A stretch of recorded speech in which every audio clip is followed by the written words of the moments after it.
everybody, welcome to the first episode of my Dungeon Boss Challenge series. We have reached our level 40 requisite for what we wanted to start, so we're actually going to start going through the challenge campaign. And I have no doubt that it is going to be difficult, and I know a lot of you have been waiting quite some time to get through here. So my guess is if you're stuck on challenge mode, you're probably further along than I am.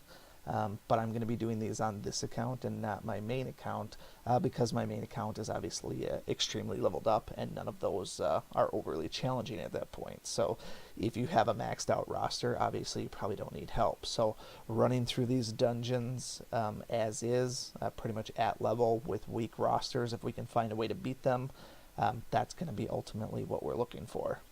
Now, quick disclaimer as far as this goes, obviously around level 40, not everybody has the exact same roster.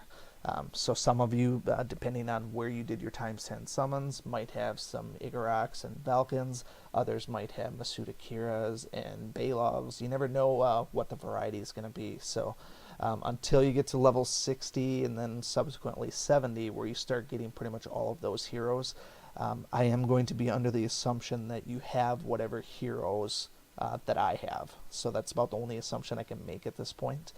So we're going to be using the roster that I have, which is fairly weak right now. I probably have a little less than half of the heroes altogether.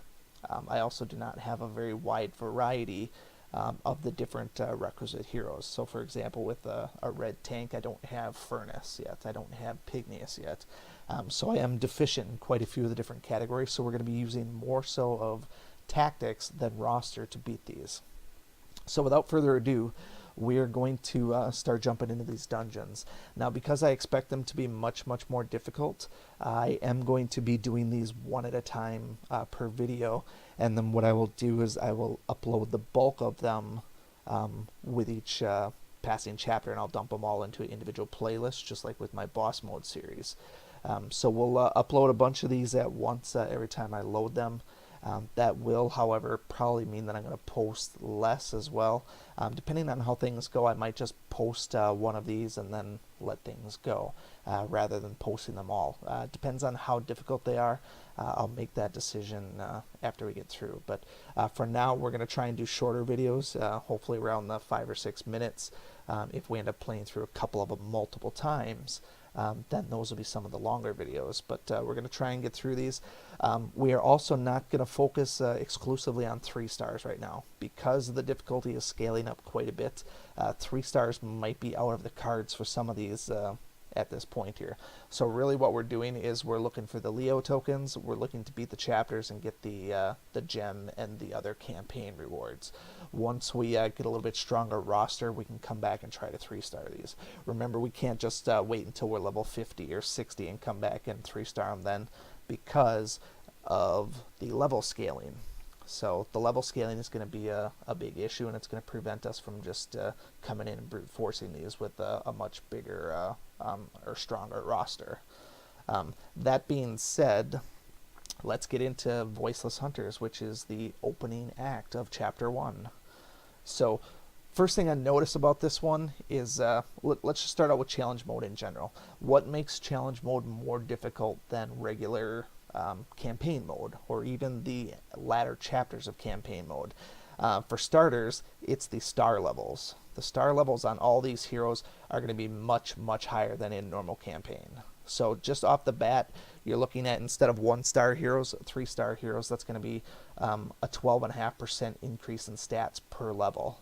So it's not necessarily meaning a 25% because we have 3-star, but basically we take the whatever their base is, add 12%, then we pause, then we add 12% again. So it is compound increase, but it's not double. So in addition to that, this one here, these guys are fast. So when we're dealing with fast enemies, the only way that we can really survive them is with straight up defense. And so if we bring too many light heroes, we might be at a risk here. So my goal for this is, because I'm expecting a lot of these bats, is I'm going to bring in a fast hero. Masuda Kira is basically my only good fast hero at this point, aside from Torchy. But I'm going to I'm going to go with Masuda Kira because of the AoE and because he has advantage over the yellow bats. Obviously, Torchy would be great against the other ones, but Torchy would be kind of round 2. So the other ones that I'm going to bring is in order to accommodate the opening first round salvos, which is what I'm mostly afraid of, is those fast bats. I'm going to bring Augustus along as an armored healer. That's going to be one. And then in terms of actually having healers, I'm also going to bring Nub Nub, who's not elementally disadvantaged in any way. He has the same one. So I'm basically going to be rocking 2 healers. And then to deal with the green bats as well as the green tank, Nimriel seems like a great option for it. So the order, it doesn't really matter if I put Augustus or Nimriel first. They're both going to be in the same round, which is after the fast round. So it doesn't really matter at that point. I'm also hoping that because she's an archer, she's going to do more damage against flying opponents, which will help her take down those bats. Plus, she has elemental advantage over the green bats. It just seems like it should be a pretty viable team. Now, what we don't have here, as far as this goes, we do not have a taunter. We do not have a tank. The reason being is my 2 best tanks, William and Stonefist, are both water heroes. Water heroes in that dungeon with an excessive number of nature heroes is a death sentence. I do not want to have to revive and revive and revive and revive. And then I don't have any other red tanks, so there's nothing I can do there. So I'm hoping that I can survive the opening wave and maybe do some AoE damage with Kira and kind of soak the damage. And hopefully the bats target Augustus more than anything since he's armored. With that said, as far as potion loadout goes, because I don't know how weak or strong my teams are in challenge mode, I'm going to go with the standard 1 of each loadout. Hopefully I don't have to use many of them, but this is not the regular campaign anymore, so potions are going to be obviously fair game, and anytime I can use a friend hero, I'm definitely going to do that too, much like with the boss mode series. So when we get down to the end and we get to the boss fight, if I have an open hero at that point and it's a friend summon, I'm going to do it. So that's going to be a way for a lot of you to get those 3 stars, is use your friends heroes to do that. We'll be able to tell just through the normal dungeon progression if the team is strong enough where it could have beat it without a friend hero or not. So keep that in mind as we go forward. So without further ado, let's go ahead and get this one started before we end up turning this into a half-hour video anyways. So intros aside, we shouldn't have to do any more intros after this other than my team intros. It's a nice 3-room dungeon, so we should be avoiding most of the damage. Hoping that Kira can kill these guys. I do have a little bit of a level advantage, but the max level advantage you can get in challenge mode is 3. Runes and stuff are pretty good on Kira, so that's exactly what I needed. Basically kill the bats before they can do anything drastic. And at this point we're just gaining energy with everybody else. Nimriel should be able to take him down without even doing a special move. We got the fire advantage over nature plus the tank hunter. He was kind of a sitting duck. Now this is where I would be a little bit more curious as to what's going on, because I used my AoE in the last one. What I want to ultimately see is how strong are these bats, so that if I run into these types of bats again, how well equipped am I going to be to handle them. So I'm actually just going to do regular attacks this round here. I'll try and take out the strongest one here, and we'll see what these guys actually do.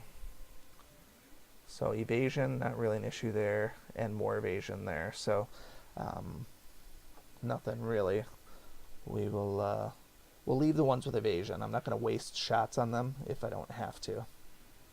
And even Nub Nub really whacks that guy, so I'm liking my chances here. There's the dodge. And he did, this is exactly why I brought Augustus. He basically just ate that damage and it wasn't even a problem. So not overly concerning as far as this dungeon goes so far. Obviously Chompy's going to be a little bit more tough, or a little bit tougher, I guess. Not more tough. He's going to be tougher than those other ones. But he's also green. I'm hoping to fire a couple of hardcore arrows at him if it even gets to Nimriel's turn. Alright, so let's see who he decides to pick on.